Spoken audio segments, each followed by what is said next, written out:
City traffic police Faisal آباد کے زیر اہتمام ٹریفک آگاہی واک کی قیادت ڈپٹی کمشنر فیصل آباد محمد علی اور سی ٹی او سردار آصف نے کی۔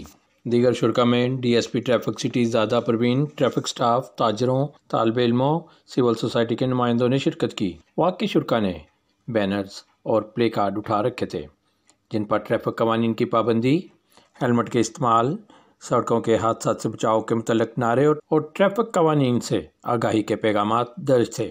شہریوں میں دھند کی صورت میں احتیاطی تدابیر سے متعلق آگاہی پمفلٹس بھی تقسیم کیے گئے۔